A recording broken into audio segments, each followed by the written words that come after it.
time to make a decision and take action, but we're not making that decision unilaterally, right? We're Right. still trying to work with our co-parent. And Which will so require a compromise, no doubt.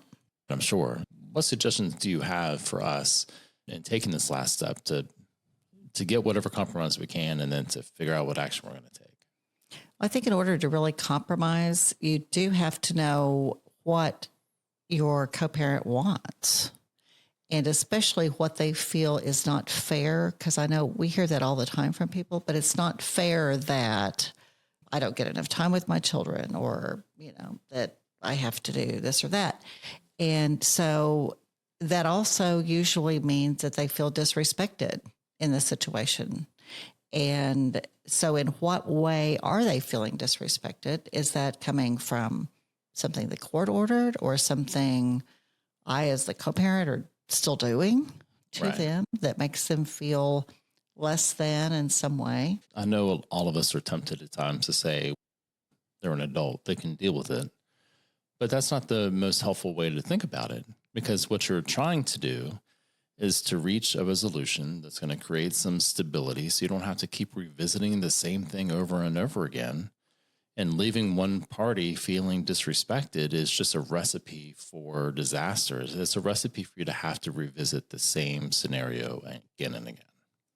Disrespect is there, whether you're talking about co-parents or gang members. The book we've both read about high conflict, there's a lot in there about gang members and how many people in a community have lost their lives because of disrespect going back and forth on either side of the fence. It's that same kind of thing, I think, at the root of it. I think you can probably quote the Nelson Mandela quote about humiliation. There's no person more dangerous than a person who's been humiliated, even if they were rightfully humiliated. Even if you're right, when you're trying to make a compromise here or find a resolution, even if your side is right, at what cost are you? Right. And have you disrespected or humiliated your co-parent in the process? And that's the part they're going to remember. They may give in on this one because of Yes. tactical considerations, Yes. but if you haven't addressed the root issue, it's just going to creep back up. Or even if they think you're right, which they might, are they ever going to let you know that if you've Right. humiliated them in some way? And if you give them ground to say face, Yes, then totally. you're much more likely to get what it is that you're looking for and let them feel as if they've maintained their self-respect. So much better to address the concern, the feeling, validate that. I can understand where this just would not feel fair.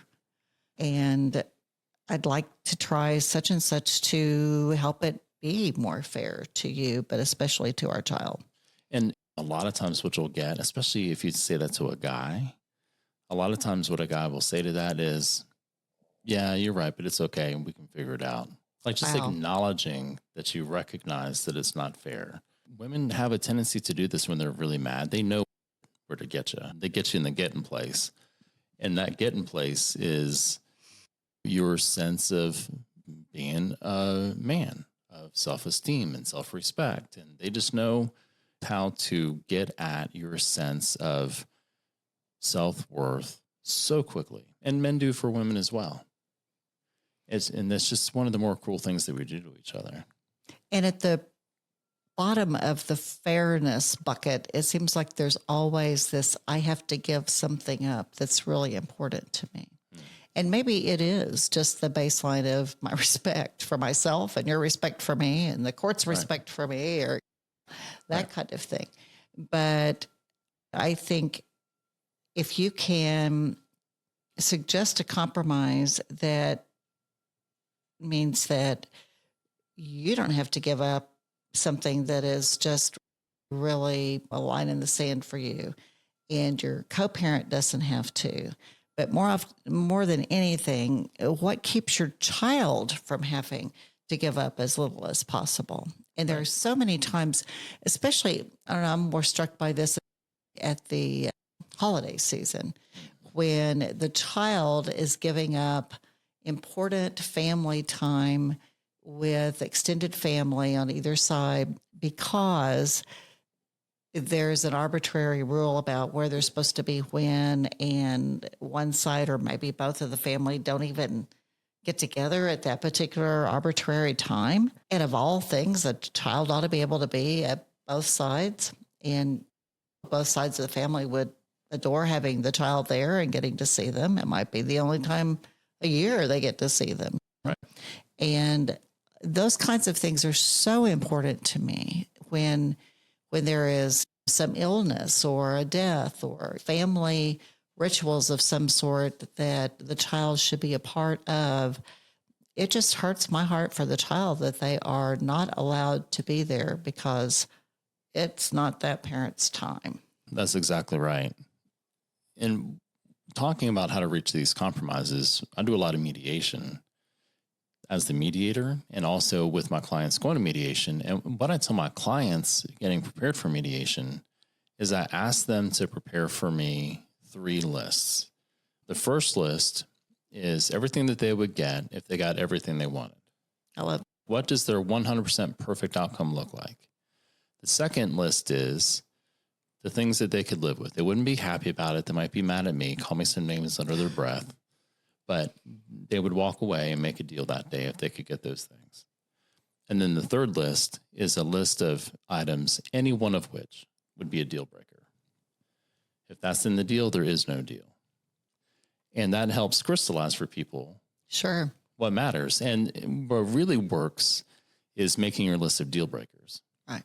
Because once you've identified those deal breakers and I know them, then they're confident that I'm going to talk with them and remind them that it was a deal breaker to them. And if it's not on that list, it's not something to throw the mediation over.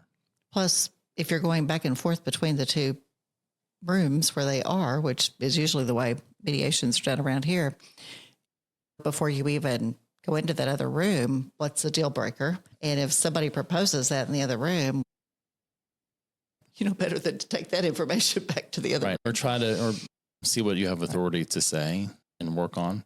And even when you've made that list of deal breakers, sometimes just getting it out on a piece of paper as a deal breaker and then sleeping on it makes you realize it wasn't a deal breaker. Ooh. So just putting it out there and understanding it.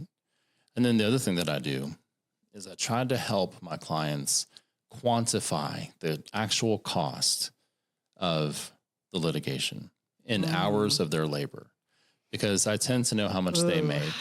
And if I can say, hey, this is going to cost you 100, 200, 300 hours of your work before taxes, if we take this to trial, are you willing to spend $20,000 to get this thing? And if you wouldn't put $20,000 today on the table to get this thing, then let's not go to trial over it, because that's what it's going to cost you. And so and the reason I'm bringing this up is if you're a co-parent trying on your own to work with the co-parent and reach a compromise position, ask yourself, how many hours would I work at my job pre-tax to win this point? And it may start to seem a lot less important to you. And I do hear a whole lot of people say that they're not happy about having to do mediation before one of the court proceedings because they just want the judge to hear everything. And they really are not calculating how much that is going to cost them, so the judge can hear that. And what they're saying is they want someone to tell me that I'm not crazy, that I deserve to be heard. Even if they disagree with me, I just want the authority to have heard my concerns. And maybe respect them as the parent. And so what if we can short circuit that? Yes. What if we can get an acknowledgement from the other party that is a legitimate concern? And I do respect your position as the parent. And I do happen to disagree. And I am asking for this compromise. Right. But I'm validating your concerns. Right. In a real way, not just lip service. That could be really helpful. And I think it's too very important that the outcome that you're both wanting needs to be what's in the child's best interest. Right. Thank you for bringing that back, because that's and so that's many times it's hard to even identify what the child's best interest is. And I think we've tried in calling it their safety, their security, and their happiness, and long-term happiness, not just a short-term And something. their ability Yes. to make their full potential, to reach their full potential. And I know sometimes it's hard to take yourself out of the way to really see what is best for the child. And sometimes that honestly may not be what you want. Right. You want to take that trip. Right. Or you want to do this, or you want to do that. And it's perfectly okay as an individual to want those things. Right. But that doesn't mean that it's what's best for your kid. One of the main, just across the board ways I see this all the time is there's an event, many different flavors that could come in. There's an event that the child is going to be a part of, and maybe one of the parents has pushed it in terms of it's at their church or it's their choice of a sports team or something. But they're not happy that it's even that is happening. It's why does the child need the other side there? Why does the child need that other parent or some extended family there to observe the celebration or the event? And that just boggles my mind every time, because the child deserves that and the child needs that. And that is what makes the child the happiest. And what we're saying there is to bring it all back around to your child's best interest is distinct from your own sometimes. Yes. And that's what you have to focus on when you're making a decision and taking an action. Now, you may not be happy that child is running across the room to greet the other side as they got there, but be so happy that you provided, if it's your thing, that you provided a venue for that to happen and that you did include the other side. For that moment of happiness for your child. You bet. And for your child to see that you invited the other parent. How big is that? Yeah, exactly. But then you dump cold water on it when you tell the child they can't go over there and greet the other side. And then as you're making this decision and you're taking action, just make sure that you really thought through these things from these different angles. Don't make rush, snap decisions. Always look for a compromise. Try to salvage the other party's self-respect for them. Try not to humiliate them. Don't look for a victory over them. Look for something that you really need to do.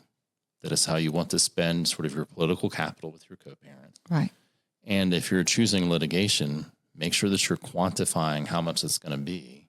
And in my experience, if it's any real litigation that's going to have discovery and hearings and all of that, witnesses being heard, it's no less than $10,000. It's probably closer to 20.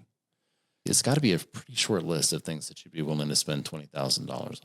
If you put these steps into place, hopefully what you're going to find, and we're pretty confident that you will, is that you are going to be making better decisions for yourself. You're going to understand both yourself and your co-parent a whole lot better. You can save yourself thousands and thousands of dollars in unnecessary litigation expenses. And you can have a child whose life is free from a lot of really unnecessary conflict, which we know from personal experience and from all of the research is incredibly damaging to them. Yes. So hopefully you'll listen to this and go through it again if you need to. But this is a huge piece of making your life and your child's life just a whole lot better.